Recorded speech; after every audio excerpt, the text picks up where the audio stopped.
Gucci belts can be really finicky in the way that they're sized, so I wanted to provide you a comprehensive size guide to finding the perfect thickness and length. This video is part of a series on the Gucci belt, so if you're interested in purchasing the belt, I've also done an in-depth review on this. Now let's get into it.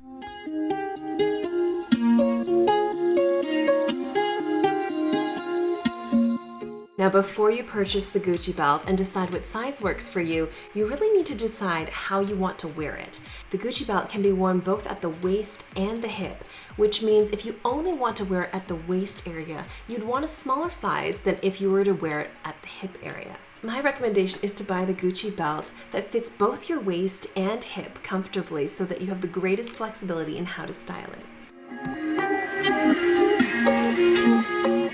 In terms of the classic Gucci belt, it actually comes in 3 thicknesses for women and 1 thickness for men. There's also a wide one at 2.75 inches, which is perfect for a waist belt, but cannot be worn at the hips. I actually went to the Gucci store and picked out several different thicknesses of belts to help you compare what size works best for you.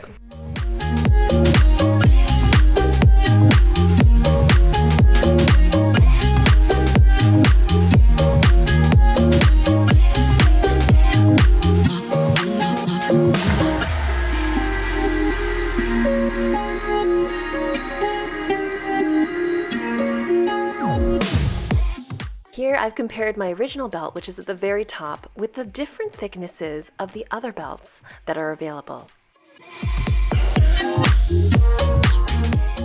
My belt is 75 centimeters or 30 inches in terms of sizing. The way they typically measure this is from the very tip of the double G right here to the 3rd hole. If you're purchasing the Gucci belt online, they have a very comprehensive size guide that's quite useful. I find the best place to start with this is the pant size. Then you should consider whether or not you wear high-rise or low-rise pants more. For myself, I wear high-rise pants, so I would be using either a belt size of 70 or 75. The first 2 columns are the actual Gucci sizes in centimeters, which is measured from the very tip of the buckle to the middle hole of the belt.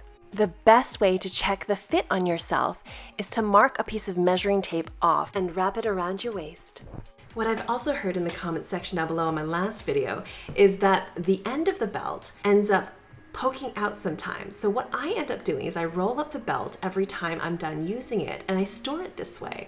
And what it does is it creates a natural curve. So when you wear it, it actually doesn't poke out straight, it actually curves to your body. The last column here shows where the very end of the belt will land, so you know exactly how much is poking out. Please let me know if you're finding this guide helpful so far. I'd love to get your feedback, and if so, please click the like button down below or leave a comment. Now, what if you purchased the wrong size belt? Well, you do have a couple options. Number 1, if you're still within the return window and you haven't damaged the belt and it's still in new condition, you can return it. If the belt is too small for you, you can take it to a shoe leather repair store and they can stretch it out for you slightly, or you can add additional holes to the belt so that it fits you.